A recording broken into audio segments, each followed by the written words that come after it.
Good morning મિત્રો,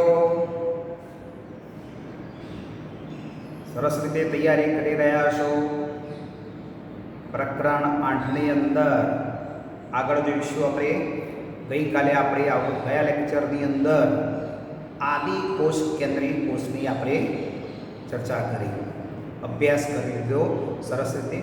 હવે જોઈએ સુકોષ કેન્દ્રીય કોષોની વાત કરીશું. બરાબર, તો હવે આપણે કયા કોષનો અભ્યાસ કરવા જઈ રહ્યા છીએ? સુકોષ કેન્દ્રીય કોષ, યુકેરિયોટિક સેલ. કયો કોષ કહીશું આપણે? યુકેરિયોટિક કોષ.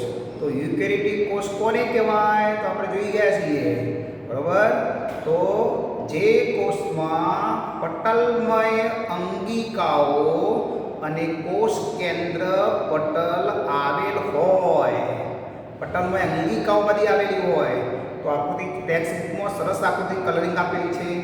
દરેકે એ આકૃતિ નામ નિર્દેશન વાળી આકૃતિ દોરી દેવાની છે.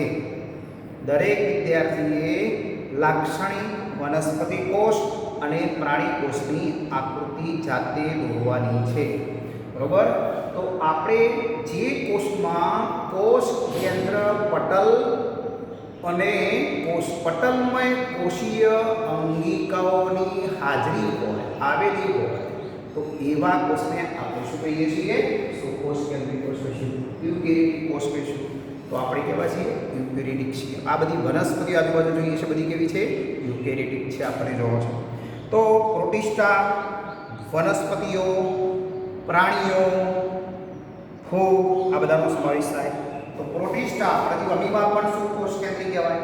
તો પ્રોટિસ્ટા છે, વનસ્પતિઓ છે, પ્રાણીઓ છે ઉચ્ચ કક્ષાના, બરોબર, અને ફૂગનો સમાવેશ થાય છે. તો અહીંયા આપણે પ્રચલન માટે અથવા કોષીય કંકાલ જેવી રચનાઓ પણ ધરાવતા હોય, આનુવંશિક દ્રવ્ય, રંગસૂત્ર દ્રવ્ય સ્વરૂપે આવેલું હોય, એ બધી વાત કરવાના છીએ આપણે.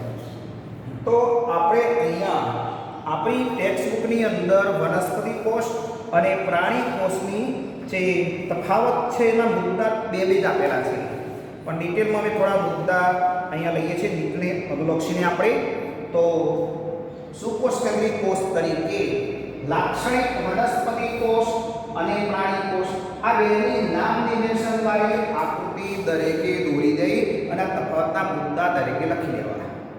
બરોબર, તો આ તફાવતના મુદ્દા દરેકે લખી લેવાના રહેશે. તો અહીંયા આપણે જોઈએ તો વનસ્પતિ કોષો જે રહ્યા એ મોટા કદના હોય છે. વનસ્પતિ કોષ મોટા કદનો હોય છે, જ્યારે પ્રાણી કોષ એ નાના કદનો છે. બરોબર, તો અહીંયા સ્મોલ સાઈઝ, નાના કદના છે. વનસ્પતિ કોષના આકારમાં ફેરફાર થતો નથી. મૃદુતક હોય, દ્રઢોતક હોય, સ્થૂળ કોણક હોય, બરોબર, એ આકારમાં ફેરફાર થતો નથી. જ્યારે પ્રાણીના કોષો જે રહે છે આકારમાં શું થશે? ફેરફાર પામી શકે છે. બરોબર, અનિયમિત આકાર જેવા આકાર ધારણ કરી શકે, ગોળાકાર હોય, ગોળાકાર હોય છે. કોષ દિવાલની હાજરી હોય વનસ્પતિ કોષમાં. વનસ્પતિ કોષમાં કોષ દિવાલ આવેલી હોય છે, જે આપણે આગળ પડી રહ્યા. બહારનું સ્તર કોષ દિવાલ, અંદરનું સ્તર કોષરસ પટલ કહેતા હતા. પ્રાણી કોષની અંદર કોષ દિવાલ ગેરહાજર હોય, એમાં બહારની બાજુએ બાહ્ય પડ છે, એટલે કોષરસ પટલ કહીશું આપણે. બરાબર, ચલો કોષ કેન્દ્ર એક તરફ આવેલું હોય. પ્રાણી કોષ, વનસ્પતિ કોષ જે રહ્યો એની અંદર આપણે જોઈએ તો મોટી રસધારી છે. એટલે કોષ કેન્દ્ર કઈ બાજુ આવી ગયું? એક બાજુ તરફ આવી ગયું જોવા મળશે, મધ્યમાં જોવા મળશે નહીં. રસધારી છે, એટલે રસધારીને કારણે કોષ કેન્દ્ર કેવું છે? એક બાજુ તરફ જતું. જ્યારે આપણા પ્રાણી કોષની અંદર કોષ કેન્દ્ર મધ્યમાં હોય, એટલે રસધારી નાની હોય છે, એટલે ત્યાં કોષ કેન્દ્ર મધ્યમાં હોય છે. રંજક કણ પ્લાસ્ટિક લઈએ છીએ. રંજક કણ હાજર છે. હરિત કણ, રંગીન, રંગકણો, આ બધા કણો અને પ્લાસ્ટિક જેવી હાજર હોય છે. જ્યારે આપણામાં આવા રંજક કણ હોતા નથી, ગેરહાજર છે. હરિતદ્રવ્ય હાજર હોય, ક્લોરોફિલ જોવા મળે, એટલી બધી બીજી વનસ્પતિ આપણને જોવા મળે છે. તો હરિતદ્રવ્ય હાજર છે.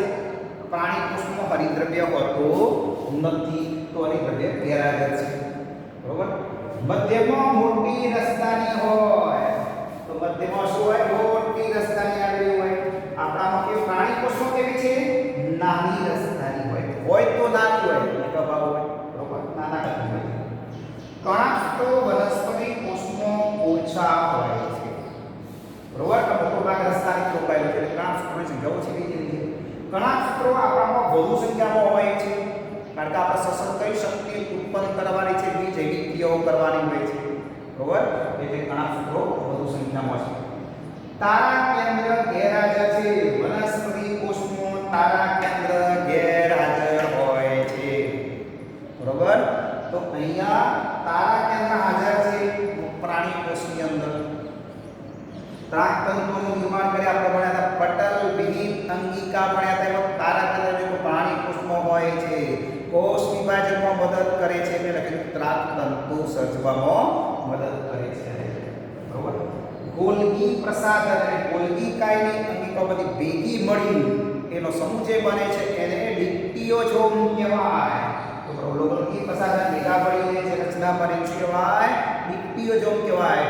પ્રાણી કોષમાં ગોલ્ગી પ્રસાધન એક જ હોય છે, સમૂહ થયેલો હતો નથી એટલે ગોલ્ગી પ્રસાધન એકાકી હોય છે. લાઇસોઝોમ ભાગ્યે જ જોવા મળશે રેર બરોબર, વિશિષ્ટ લાઇસોઝોમ આવેલા હોય છે એની અંદર બરોબર. વનસ્પતિ કોષમાં ખોરાકનો સંગ્રહ સ્ટાર્ચ સ્વરૂપે થાય છે. કઈ બિંદુઓ પણ જોવા મળશે, પ્રોટીનના કણો પણ જોવા મળશે, પણ વધારે મોટા ભાગે સ્ટાર્ચ સ્વરૂપે થયેલો. તો બટાકામાં ખોરાકનો સંગ્રહ આપણે સ્ટાર્ચ સ્વરૂપે જોઈએ છીએ બરોબર. ખોરાકનો સંગ્રહ પ્રાણીઓમાં ગ્લાયકોજન સ્વરૂપે થયેલો હોય તો આપણા સ્નાયુ અને લીવર યકૃતની અંદર આ ગ્લાયકોજન જોવા મળે.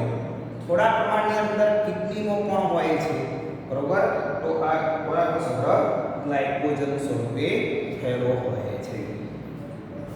કોષરસ વિભાજન જ્યારે થાય, જ્યારે સમવિભાજનની ક્રિયા થાય પહેલા કોષ કેન્દ્રો બન્યા હોય, પહેલા શું બન્યું હોય?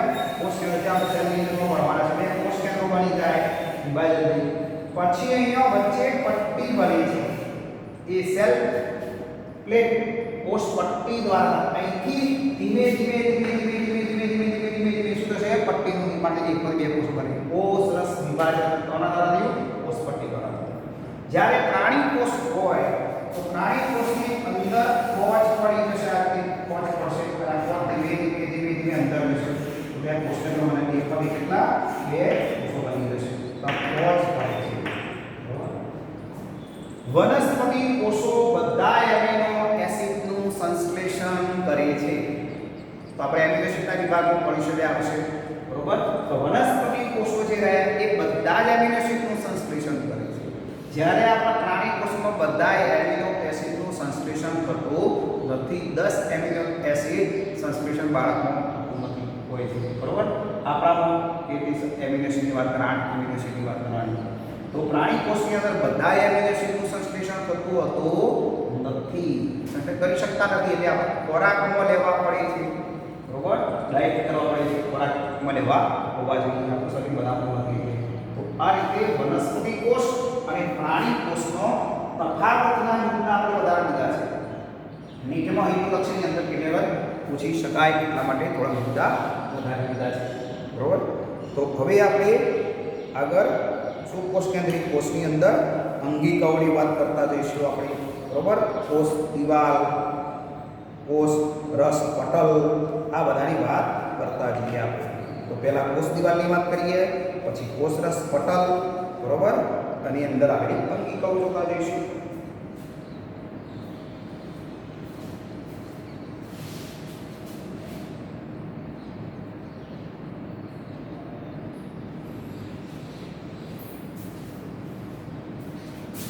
ચલો હવે બીજા પ્રશ્ન તરફ જઈએ. આપણે તફાવત જોયો. હવે પહેલા કોષ દિવાલની વાત કરીશું. સેલ વોલ બરોબર. ફૂગ અને વનસ્પતિ કોષના રસતરની બહાર આવેલ નિર્જીવ દ્રઢ રચનાને કોષ દિવાલ કહે છે. તો ફૂગ અને વનસ્પતિ કોષના રસતરની બહાર આવેલ મતલબ સૌથી બહારનું પડ છે તો એ નિર્જીવ દ્રઢ મજબૂત રચનાને આપણે શું કહીએ છીએ કોષ દિવાલ કહે છે હવે વનસ્પતિમાં લીલમાં જોઈએ આપણે તો લીલ વનસ્પતિના જે કોષો છે એની જે દિવાલ છે એ સેલ્યુલોઝ પોલિસેકેરાઇડ પદાર્થ છે કયો સેલ્યુલોઝની બનેલી દિવાલ એવું નવમા ધોરણમાં બધા પ્રાથમિક કક્ષામાં ભણી રહ્યા છો કેરેક્ટોજના અણુઓ પદાર્થથી બનેલો હોય મેનોજ અને કેલ્શિયમ કાર્બોનેટ તો વનસ્પતિ કોષમાં કોષ દિવાલ કયા પદાર્થોની બનેલી છે તો સેલ્યુલોઝ કેરેક્ટન્સ મેનોજ અને કેલ્શિયમ કાર્બોનેટની બનેલી છે હવે ઉચ્ચ કક્ષાની જે વનસ્પતિઓ છે એ ઉચ્ચ કક્ષાની વનસ્પતિ કોષની જે દિવાલ છે એ સેલ્યુલોઝ હેમી સેલ્યુલોઝ પેક્ટિન અને પ્રોટીનની બનેલી હોય છે તો આપણે સેલ્યુલોઝ હેમી સેલ્યુલોઝ પેક્ટિન અને પ્રોટીનની બનેલી છે તો અહીંયા લીલ અને બંનેમાં બંધારણીય ઘટકોમાં ફેરફાર સેલ્યુલોઝ સમાન છે સેમી સેલ્યુલોઝ છે પેક્ટિન છે અને પ્રોટીન આવી જાય છે હવે વનસ્પતિ કોષની જે દિવાલ છે એ ત્રણ પડ જોવા મળશે પ્રાથમિક દિવાલ દ્વિતીય દિવાલ અને મધ્ય પટલની વાત કરવાની આવશે બરોબર તો અહીંયા આપણે પ્રાથમિક દિવાલની વાત કરીએ વનસ્પતિના તરુણ કોષ કુમળા કોષો હોય આપણો નાનો છોડ હોય ને કુમળા કોષો હોય એ કુમળા કોષો અથવા તરુણ કોષમાં બહારનું જે પડ છે એ પાતળું હોય બહારનું પડ કેવું હોય પાતળું હોય અને સ્થિતિસ્થાપક છે એને પ્રાથમિક દિવાલ કહેવાય વનસ્પતિ કોષમાં બહારનું પડ પાતળું અને સ્થિતિસ્થાપક છે તેને પ્રાથમિક દિવાલ કહીશું આપણે અને પ્રાથમિક દિવાલ વૃદ્ધિની ક્ષમતા ધરાવે કે વર્ધનશીલ પેશીના કોષોમાં દિવાલ આવીએ જોવા મળે પ્રાથમિક દિવાલ જ હોય છે બરોબર કારણ કે કોષો વિભાજન પામી નવા કોષો ઉત્પન્ન કરે છે વૃદ્ધિ ક્ષમતા ધરાવતા હોય છે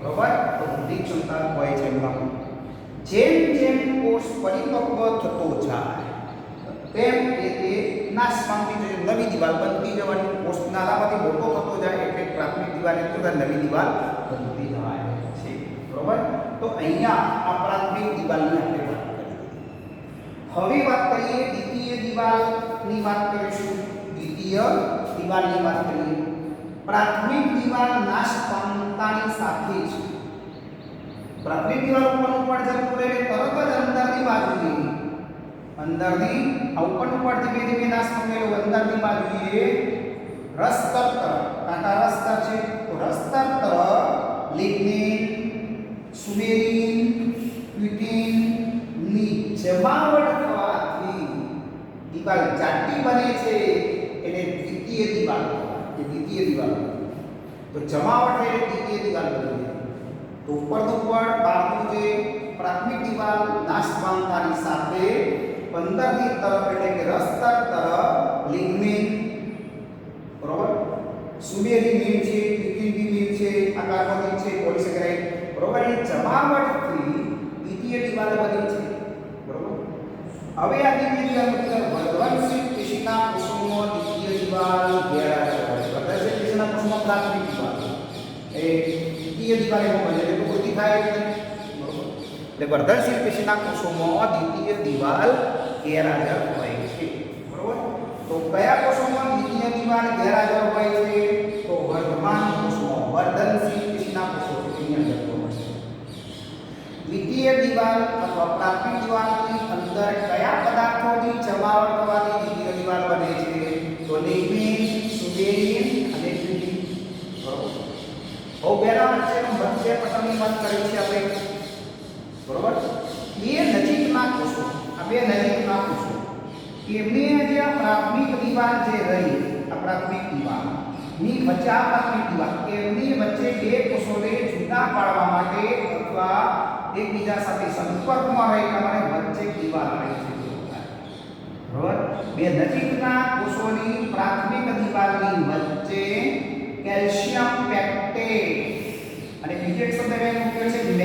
મેગ્નેશિયમ પેક્ટેટ પણ છે. મેગ્નેશિયમ પેક્ટેટનો મધ્યનો પટલ આવે છે જેને મધ્ય પટલ તરીકે ઓળખવામાં આવે છે. તો વનસ્પતિ ઉચ્ચ કક્ષાની વનસ્પતિના કોષોમાં મધ્ય પટલ શેનો બનેલો છે? તો કેલ્શિયમ પેક્ટેટ હોય તો સાચું, મેગ્નેશિયમ પેક્ટેટ હોય તો બી સાચું. આ પ્રશ્ન પૂછી જાય છે કેલ્શિયમ પેક્ટેટ વાળો, બરોબર? કેલ્શિયમ પેક્ટેટ જવાબ આપે છે, બરોબર? તો આજુબાજુના જે કોષો છે, આજુબાજુના કોષોને એકબીજા સાથે શું રાખે છે? સંપર્ક રાખે છે. એકબીજા સાથે કેવા રહે છે? સંપર્કમાં રહે છે. તો આ મધ્ય પટલની વાત થઈ. બીજું છે પ્લાઝ્મા ડેસ્માટા, કોષ રસ તંતુ. પ્લાઝ્મા ડેસ્માટા ની વાત કરીએ, કોષ રસ તંતુની વાત કરીએ આપણે. તો અહીંયા બે નજીકના કોષોનો જે કોષરસ છે, આને કોષરસ છે, આને કોષરસ છે, બરોબર? બે નજીકના કોષોનો કોષરસ એકબીજા સાથે કોષરસ તંતુ દ્વારા, કોના દ્વારા? કોષરસ તંતુ દ્વારા સંપર્કમાં હોય છે. તો અહીંયા આપણે વાત કરવાની છે આ બેના વચ્ચેની વાત કરીએ. અહીંયા આપણે બેના વચ્ચે વાત કરીએ, બરોબર? તો અહીંયા બે નજીકના પાસના કોષોની વચ્ચે કોષરસ, તો અહીંયા બે નજીકના કોષોનો જે કોષરસ છે એ એકબીજા સાથે આનો કોષરસ છે અહીંયા તંતુ દ્વારા સંપર્કમાં છે, અહીંયા એક તંતુ દ્વારા સંપર્કમાં છે. આ બધા તંતુઓ છે એને આપણે કોષરસ તંતુ કહે છે. કોષરસ તંતુ. તો બે નજીકના કોષોનો કોષરસ, બે નજીકના કોષોનો કોષરસ એકબીજા સાથે કોના દ્વારા જોડાયેલો છે? તો કોષરસ તંતુ અથવા પ્લાઝ્મા ડેસ્માટા કહે છે. એક પ્રોટીનના તંતુઓ છે આ એક પ્રકારના, બરોબર? અને કોષ દિવાલ અને મધ્ય પટલની આરપાર આવેલા હોય છે. આ કોષ દિવાલ અને મધ્ય પટલની આરપાર છે. જો કોષ દિવાલ બેની અને મધ્ય પટલ બેની આરપાર આવેલા હોય છે. એક કોષમાંથી જીવકોષરસમાંથી દ્રવ્યો બીજા કોષમાં જાય, બીજા કોષમાં બીજા કોષમાં જાય. આ દ્રવ્યોની હેરફેર કરવા માટે, વહન કરવા માટે કોષરસના તંતુ જવાબદાર છે. અને એ કોષરસના તંતુઓ આ રીતે આપણે આગળ ભણીશું ફિઝિયોલોજીની અંદર. આપશે એટલે કયો વહન થશે? કોષ દિવાલ આ જે સંદ્રવ્ય પથ બનાવશે એક પ્રકારની સિમ્પ્લાસ્ટની રચના કરે છે. તો અહીંયા કોની રચના કરશે? કોષરસ તંતુ દ્વારા દ્રવ્યોનું વહન થાય, એક કોષોથી બીજા કોષમાં કોષરસ તંતુ દ્વારા થાય એની સંદ્રવ્ય પથની રચના કરશે. તો કોષરસ તંતુ કયો પથ બનાવશે? સંદ્રવ્ય પથ બનાવે છે. સંદ્રવ્ય પથ બનાવે છે. દ્રવ્યના વહન કરવા માટેનો પછી કોષમાં બીજા કોષમાં દ્રવ્ય જવાના કોષરસના તંતુ દ્વારા જાય છે. તો આપણે કોષ દિવાલની સમજૂતી પ્રાપ્ત કરી દીધી, બરોબર? કોષ દિવાલની વ્યાખ્યા છે વિદ્મો, ઉચ્ચ કક્ષાની વનસ્પતિમાં, પછી પ્રાથમિક દિવાલ, દ્વિતીય દિવાલ, મધ્ય પટલ અને કોષરસ તંતુઓ બધાની વાત કરી દીધી. હવે જોઈએ કોષરસ પટલની આકૃતિ સાથેનો અભ્યાસ કરીશું.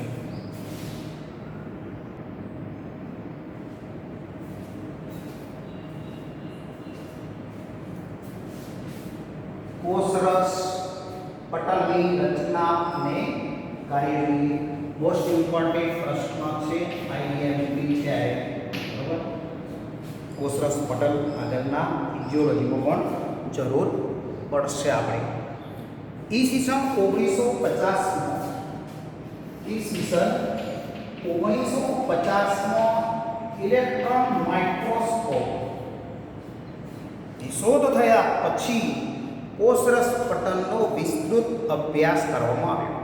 સંયુક્ત સાદા માઇક્રોસ્કોપ જ્યાં સુધી શોધાયા હતા ત્યાં કોઈ અંગિકાનો આપણે અભ્યાસ કરી શકતા નહોતા, બરોબર?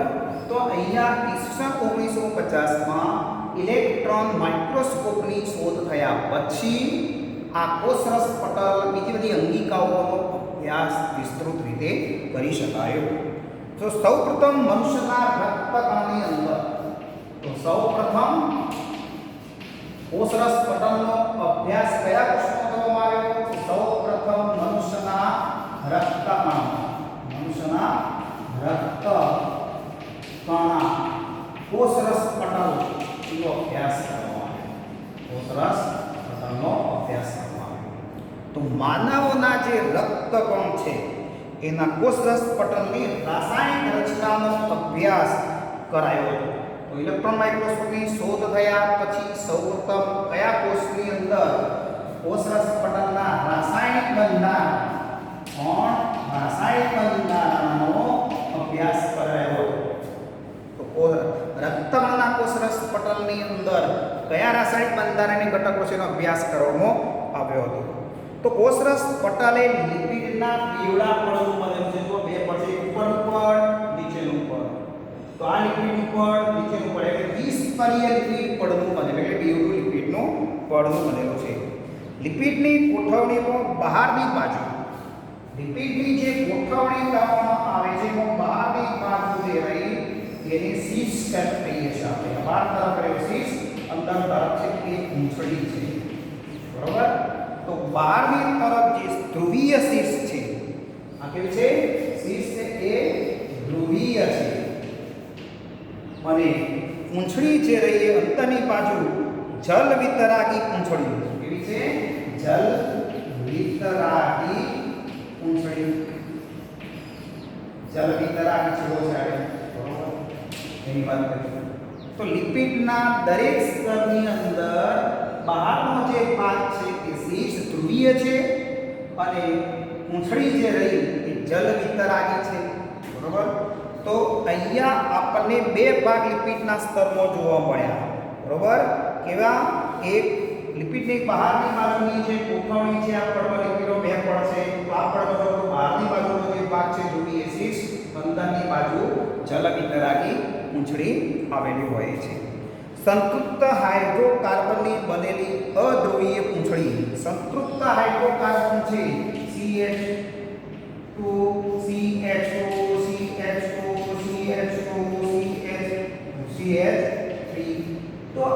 તો સંતૃપ્ત હાઇડ્રોકાર્બન બધા કાર્બનની સંતૃપ્તતા પૂરી છે. તો સંતૃપ્ત હાઇડ્રોકાર્બન ધરાવતી આ પૂંછડી જે રહી એ જલીય પર્યાવરણથી રક્ષિત છે. જલીય પર્યાવરણથી કેવી છે? એટલે પાણીમાં કોઈ જોડાઈ શકશે નહીં.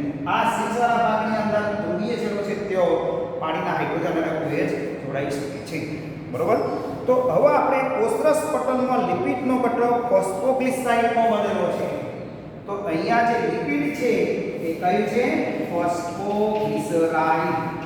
ફોસ્ફોગ્લિસરાઈડ બનેલો હોય છે. આ લિપિડ વાળો ભાગ છે દ્વિસ્તરીય પડમાં લિપિડનો પડ છે એ લિપિડ કયું છે? ફોસ્ફોગ્લિસરાઈડ હોય છે. ફોસ્ફોલિપિડ હોય, કોઈમાં કોલેસ્ટેરોલ હોય, ગ્લાયકોલિપિડ હોય અને સ્પિંગોલિપિડ પણ હોય છે. બરોબર? તો લિપિડ તરીકે ફોસ્ફોગ્લિસરાઈડ, ફોસ્ફોલિપિડ, ફોસ્ફેટ સાથે લિપિડના ભાગ સાથે કોણ જોડાયેલું છે? ફોસ્ફેટ ખનિજ તત્વ જોડાયેલું હોય તે ફોસ્ફોગ્લિસરાઈડ પણ કહીશું આપણે. બરોબર? બીજું ભાગ છે સ્ટેરોલની અંદર કોલેસ્ટેરોલ, ચેતાકોષોના રસતરમાં કોલેસ્ટેરોલ છે. બરોબર? ગ્લાયકોલિપિડ જોવા મળશે કોઈમાં અને સ્પિંગોલિપિડ પણ હોય છે. તો અહીંયા આપણને આ લિપિડની વાત કરી. જૈવ રાસાયણિક સંશોધનથી સ્પષ્ટ થયું કે કોષરસ પટલમાં પ્રોટીન અને કાર્બોદિતના અણુ પણ આવેલા છે. આ જે શર્કરા, કાર્બોદિત, ઓલિગોસેકેરાઇડ છે મોટાભાગે, અને પ્રોટીન આવેલા છે. તો પ્રોટીન અંતર્ગત કહીએ એટલે પ્રોટીનના અણુ પણ આવેલા છે. લિપિડ એટલું નથી, પણ કોષરસ પટલમાં લિપિડ ઉપરાંત કયા ઘટકો છે? પ્રોટીન અને કાર્બોદિત આવેલા હોય છે. જુદા જુદા કોષોમાં લિપિડ અને પ્રોટીનનું પ્રમાણ દરેકમાં કેવું હોય? જુદું જુદું હોય છે. તો જુદા જુદા કોષોની અંદર આ લિપિડનું અને પ્રોટીનનું પ્રમાણ દરેકમાં કેવું હોય? જુદું જુદું હોય છે. તો અહીંયા આપણે જોઈએ તો ભાઈ મનુષ્યના રક્તકણનું રસતર આપણે ભણીએ છીએ. કોની વાત કરીએ છીએ? મનુષ્યના રક્તકણની વાત કરીએ છીએ. તો એમાં લિપિડ, પ્રોટીન અને કાર્બોદિતનું પ્રમાણ કેટલું હોય એની વાત કરીએ. તો કોષરસ પટલમાં 52% આની અંદર 52% પ્રોટીન, 52% પ્રોટીન છે. 52% પ્રોટીન, પછી 40% લિપિડ છે.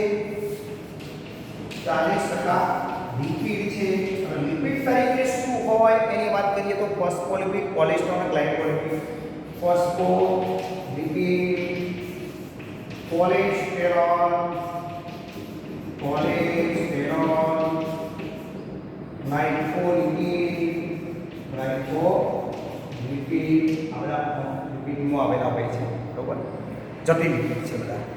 ત્યારબાદ 1 થી 2% કાર્બોદિત, 1 થી 2% કાર્બોદિત આવેલા હોય છે. કાર્બોદિત ઓલિગોસેકેરાઇડ હોય છે, હેક્સોઝ, ફ્રુક્ટોઝ અને હેક્સોએમાઇન પણ હોય છે. તો આપણે મનુષ્યના રક્તકણનું જે કોષરસ પટલની અંદર લિપિડ, પ્રોટીન અને કાર્બોદિત પ્રમાણ કેટલું હોય છે એની વાત કરી. તો ભાઈ પ્રોટીન હોય 52% છે, 40% લિપિડ છે, ફોસ્ફોલિપિડ, કોલેસ્ટેરોલ, ગ્લાયકોલિપિડ અને 1 થી 2% કાર્બોદિત આવેલા હોય છે. તો આપણે આ કોષરસ પટલની વાત, કોષરસ પટલની જાડાઈ કેટલી હોય? 75 એંગસ્ટ્રોમ છે. આની જાડાઈ કેટલી છે? 75 એંગસ્ટ્રોમ. 75 એંગસ્ટ્રોમ હોય છે. આ કોષરસ પટલ જે રહ્યું એ દ્રવ્ય માટે કેવું છે? પસંદગીમાન પ્રવેશી પટલ તરીકે વર્તે છે અને પાણી માટે અર્ધ પ્રવેશી પટલ જે કાર્યો આપણે જોવાના છીએ. તો આ એક બંધારણીય ઘટકોની વાત કરી. હવે જોઈએ પ્રોટીન કયા ઘટકો છે એની વાત કરીએ. પ્રોટીન કયા ઘટકો આવેલા હોય એની વાત કરીશું હવે.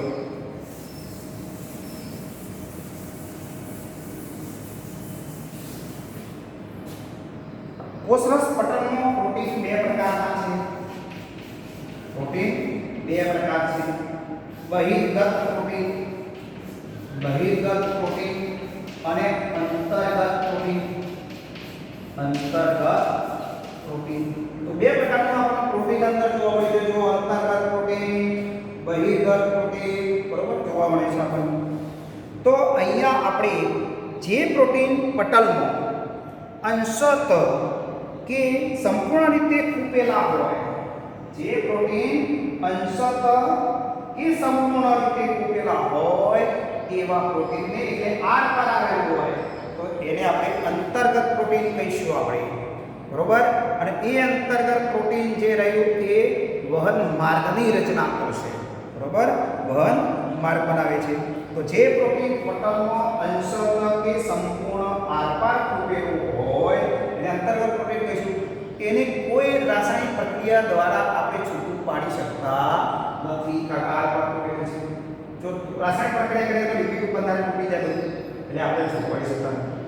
હવે બહિર્ગત પ્રોટીન જુઓ તમે અથવા સપાટીય પ્રોટીન, જે પ્રોટીન પટલની બહારની સપાટી પર આવેલા હોય, જે પ્રોટીન આ બહારની સપાટી પર આવેલા હોય અને એને રાસાયણિક પ્રક્રિયા દ્વારા સરળતાથી છૂટું પાડી શકાય છે, બરોબર, સરળતાથી એને આપણે દૂર કરી શકીશું. તો આવા પ્રોટીનને બહિર્ગત પ્રોટીન કહે છે. તો પ્રોટીન કેટલા પ્રકારના થયા? બહિર્ગત અને અંતર્ગત. રસતંતુની બહારની લિપિડના બહારના સ્તર ઉપર ગોઠવાયેલું હોય બહિર્ગત પ્રોટીન, જેને રાસાયણિક પ્રક્રિયા દ્વારા છૂટું પાડી શકે.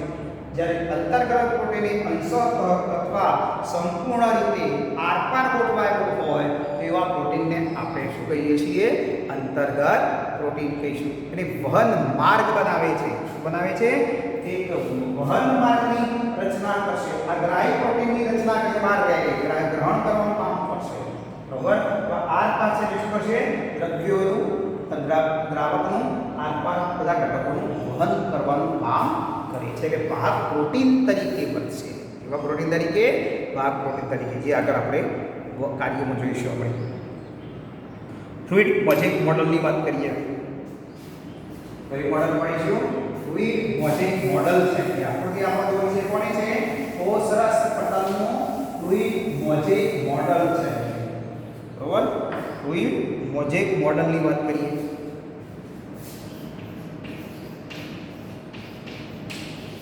Fluid mosaic model. કોષરસ પટલ રસતર અંગેનું સૌથી સર્વસ્વીકૃત મોડલ સિંગર અને નિકોલસન નામના વૈજ્ઞાનિકોએ, કયા વૈજ્ઞાનિકો છે? સિંગર અને નિકોલસન નામના વૈજ્ઞાનિકોએ આ કોષરસ પટલનું સર્વ સ્વીકૃત મોડલ રજૂ કર્યું, જેનું નામ આપ્યું fluid mosaic model. Fluid mosaic model કહીશું. ફોસ્ફોલિપિડ એ કોષરસ પટલનો મુખ્ય ઘટક છે. બે લિપિડના પડ છે, ફોસ્ફોલિપિડનું પડ છે, બેવું પડ આવ્યું છે. અને ફોસ્ફોલિપિડના પડ કોષરસ પટલને પ્રવાહિતા આપે છે. આ ફોસ્ફોલિપિડનું પડ છે એ પ્રવાહિતા આપે છે, કારણ કે ફોસ્ફોલિપિડ એ અસંતૃપ્ત ફેટી એસિડ યુક્ત હોય છે, તેનો ગુણધર્મ પ્રવાહી છે. તો અહીંયા જે ફોસ્ફોલિપિડનું પડ છે, ફોસ્ફોલિપિડનું પડ જે રહ્યું એ શું આપે છે? અહીંયા આપણને એક પ્રવાહિતા પૂરી પાડે છે. કોષરસ પટલની પ્રવાહિતા લિપિડ પૂરી પાડે છે. ફ્લુઇડ પ્રવાહી, બરોબર. તો પ્રવાહિતા એક શેના કારણે છે? અસંતૃપ્ત ફેટી એસિડ એની અંદર છે. અસંતૃપ્ત ફેટી એસિડ ધરાવે છે. શું ધરાવે છે? કે અસંતૃપ્ત ફેટી એસિડ આવેલા છે એની અંદર, બરોબર. એના કારણે એનો ગુણધર્મ કેવો છે? પ્રવાહિતા ધરાવતો હોય છે. લિપિડની અર્ધતરલ પ્રકૃતિને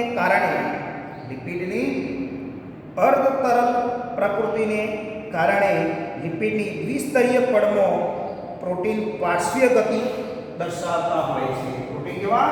પાર્શ્વીય ગતિ એમ ધરાવતા હોય. બોટ પાણીમાં બોટ હલનચલન કરતું હોય, પવન પાણી હલે રહે, એવી રીતે આ પ્રોટીનના અણુઓ જે રહે તે પાર્શ્વીય હલનચલન દર્શાવતા હોય છે. કારણ કે અર્ધતરલ બને છે. કેવું છે?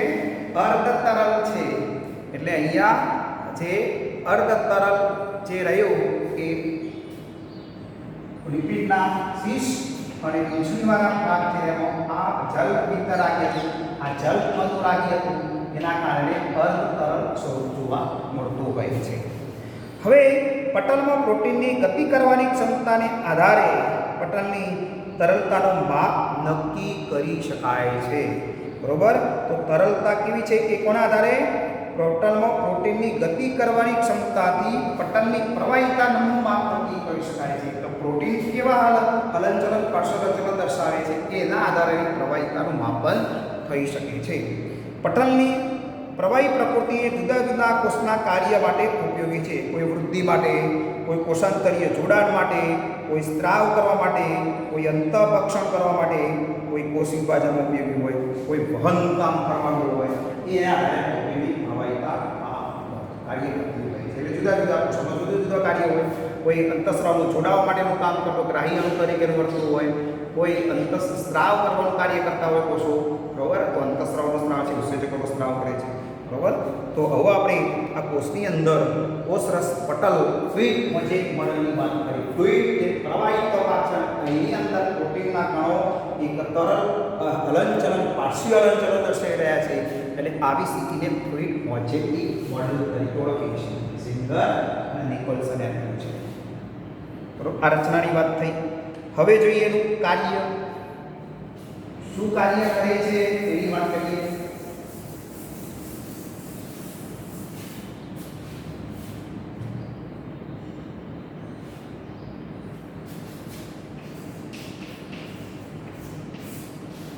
કોષરસ પટલને સૌથી મહત્વનું કાર્ય કયું છે?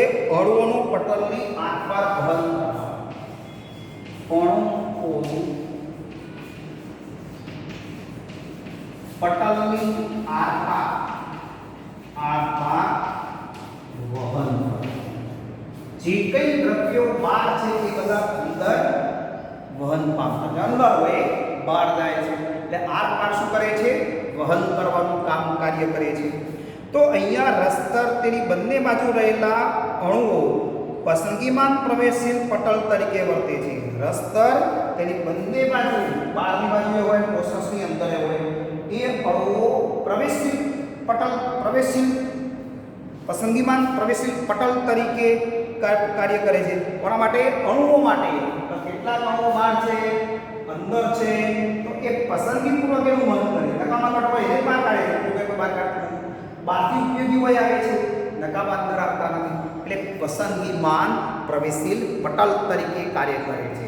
પણ કોષરસ પટલ જે રહી કોષ, રસ, પટલ દ્રવ્યના અણુઓ હોય તો એ અણુઓ જે રહ્યા એ દ્રવ્યના અણુઓ માટે પસંદગીમાન પ્રવેશી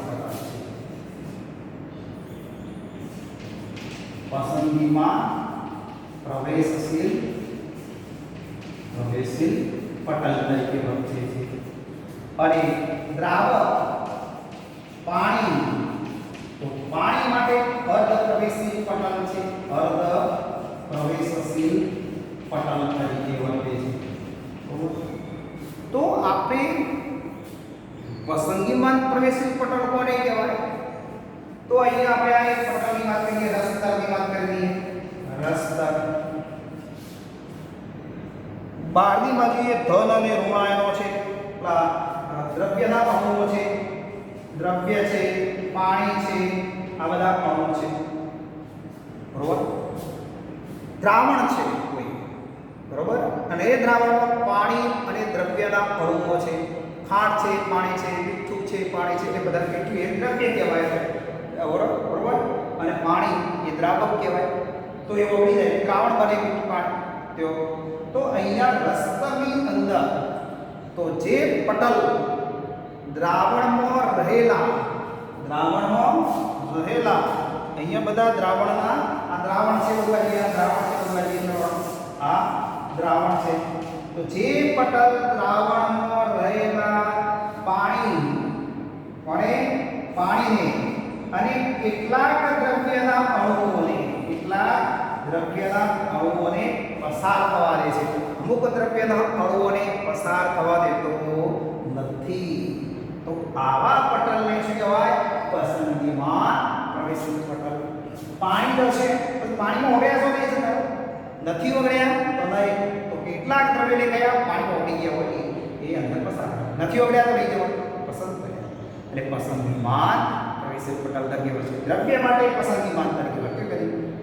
ચલો પાણી માટેની વાત કરીએ, દ્રાવક અર્ધ પ્રવેશી પટલની વાત કરીએ. તો અહીંયા આપણે જે પટલ દ્રાવણમાં રહેલા માત્ર દ્રાવક એટલે કે પાણીના અણુઓને જ પસાર થવા દે અને દ્રવ્યના અણુને પસાર થવા દે નહીં, તો આવા પટલને શું કહેવાય? અર્ધ પ્રવેશી પટલ કહેવાય. અડધા અણુને પ્રવેશ આપ્યો, અડધા ના આપ્યા, પાણીના આપ્યો, દ્રવ્યના અણુ ના આપ્યો, એટલે અર્ધ પ્રવેશી પટલ તરીકે વર્તે છે. એટલે રસતર બે પટલ તરીકે બે રીતે વર્તે છે. પસંદગીમાન દ્રવ્ય માટે અને દ્રાવક માટે અર્ધ પ્રવેશી પટલ છે. ચાલો આગળ જોઈએ. હવે આપણે પટલ દ્વારા વહન બે પ્રકારે થાય. તો વહનના પ્રકારની વાત કરીએ. બે પ્રકારે વહન છે. એક નિષ્ક્રિય વહન અને સક્રિય વહન, અને બીજું છે સક્રિય વહનની વાત કરવાની. નિષ્ક્રિય અથવા પરોક્ષ પણ કહેવાય. બરોબર? તો કેટલાક અણુઓ સંકેન્દ્રણ ધ્રુવની દિશામાં કોઈ પણ ઊર્જાની જરૂરિયાત વગર વહન પામે.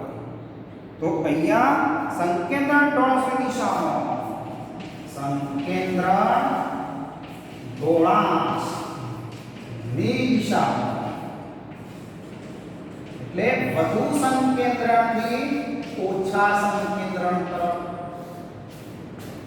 જે કેટલાક દ્રવ્યના અણુઓ વધુ સંકેન્દ્રણથી ઓછા સંકેન્દ્રણ એટલે કે સંકેન્દ્રણ ધ્રુવની દિશામાં એટીપી માંથી શક્તિ વપરાયા વગર વહન પામે. તો એટીપી માંથી શક્તિ વપરાયા વગર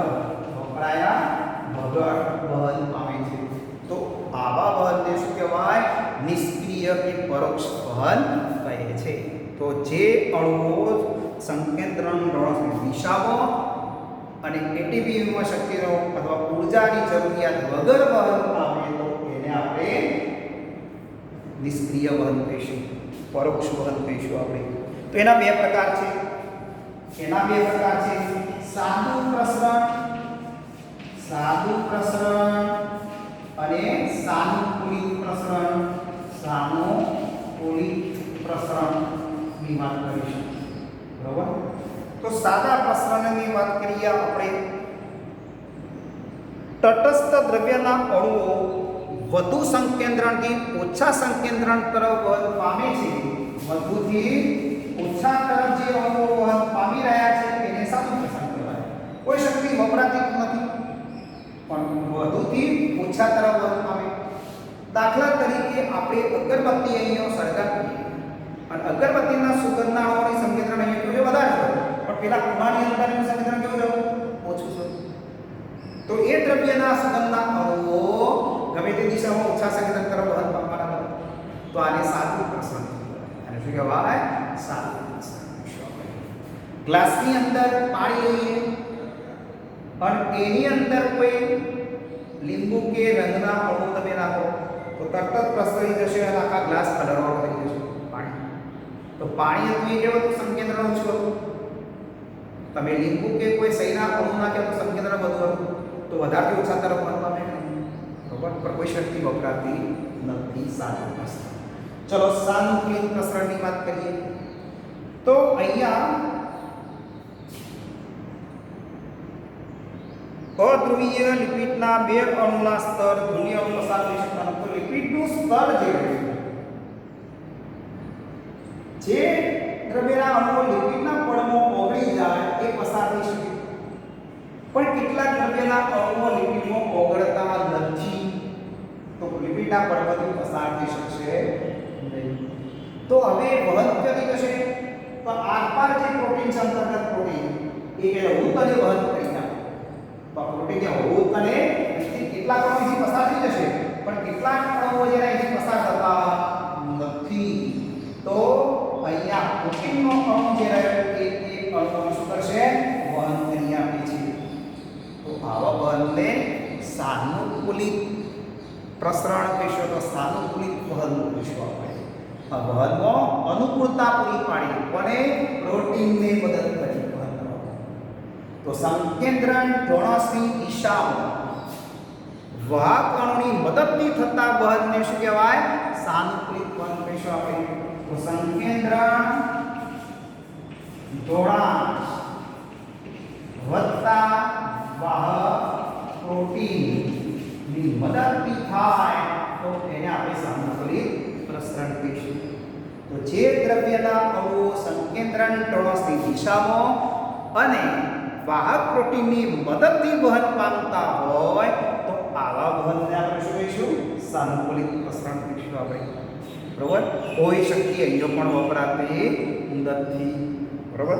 તો આ અધ્રુવીય લિપિડના અણુના દ્વારા ધ્રુવીય અણુ પસાર થઈ શકતા નથી.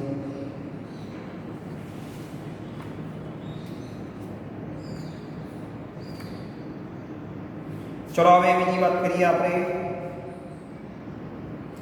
એટી સક્રિય વહનની વાત કરીશું આપણે. સક્રિય વહન તો બોલો, નિષ્ક્રિય વહન ક્લિયર થઈ ગયું. વધુ સંકેન્દ્રણથી ઓછા સંકેન્દ્રણ તરફ એટીપીનો ઉપયોગ વગર થતું વહન એટલે નિષ્ક્રિય વહન. એના બે પ્રકાર, સાદું પ્રસરણ અને સાનુકૂલિત પ્રસરણ. અહીંયા સાદા પ્રસરણમાં ભાગ અણુ ના હોય, વધુથી ઓછા તરફ વહન થાય પણ કોઈ ભાગ પ્રોટીન હોતો નથી, તેને સાદું પ્રસરણ. તો પાણીનું વહન વધારથી ઓછા તરફ થાય છે એ સાદું પ્રસરણ છે. અગરબત્તી સળગાવી તો સુગંધના રૂમમાં આખા પ્રસરી જાય એ સાદું પ્રસરણ છે. પાણીમાં લીંબુ ખોળમાંથી શરબત બનાવીએ, ખોળ ઓગળી જાય, લીંબુ ઓગળી જાય, બધું શું કહેવાય? એ સાદું પ્રસરણ. સાનુકૂલિત પ્રસરણ જે દ્રવ્યના અણુઓ સંકેન્દ્રણ ટોળસની દિશામાં અને વાહક પ્રોટીનની મદદથી વહન પામ્યા. કેટલાક અણુઓ ઓગળી નતા શકતા અધ્રુવીય પડમાં, તો અહીંયા શું કરવું? કે પસાર ના થઈ જાય. તો એ દ્રવ્યના અણુનું વહન પણ કરે, પ્રોટીનનો હોત અને વહન કરી આપે. તો અનુકૂળતા સાનુકૂળતા કોને પૂરી પાડી? પ્રોટીન. એટલે વાહક અને પ્રોટીન વહન તરીકે વર્તે. તો સંકેન્દ્રણ ટોળસની દિશામાં અને વાહક પ્રોટીનની મદદથી થતા વહનને શું કહેવાય? સાનુકૂલિત પ્રસરણ કહીશું આપણે. હવે સક્રિય વહનની વાત કરીએ. કેટલાક આયનો અને અણુઓ, કેટલાક આયનો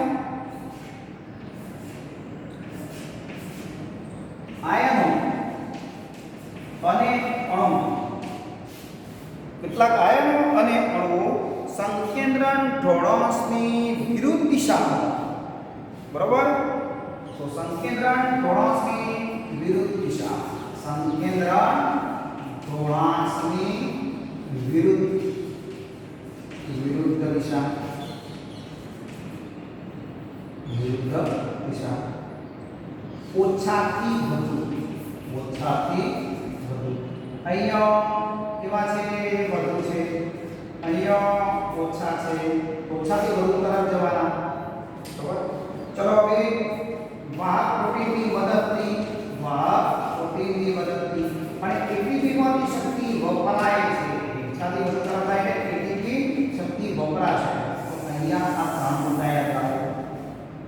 તો જે દ્રવ્યના અણુઓ સંકેન્દ્રણ ધ્રુવાંશની વિરુદ્ધ દિશા, ઓછાથી વધુ તરફ વાહક પ્રોટીનની મદદથી એટીપીમાંથી શક્તિ મેળવીને થતા વહનને આપણે શું કહીએ છીએ? સક્રિય વહન કહીશું. અને આ સક્રિય વહન જે રહ્યું એની અંદર ઉદાહરણ કયું છે? Sodium potassium pump. Pump mean protein. તો સોડિયમ આયન આ પ્રોટીનની મદદથી શક્તિ મેળવીને વહન પામે છે. દાખલા તરીકે આ સોડિયમ પંપ છે, આ પોટેશિયમનો પંપ છે. તો સોડિયમના આયનો એટીપીમાંથી શક્તિ મેળવીને વહન પામે. સોડિયમ પંપ એટલે પ્રોટીન છે. વાહક પ્રોટીનની મદદથી વહન પામે છે સોડિયમ. પોટેશિયમ વહન પામ્યા તો પોટેશિયમ પંપ નામ આપ્યું. એટલે કેલ્શિયમ પંપ આ બધા આવતા હોય છે. તો આ કોષરસ મોટરની રચના થઈ.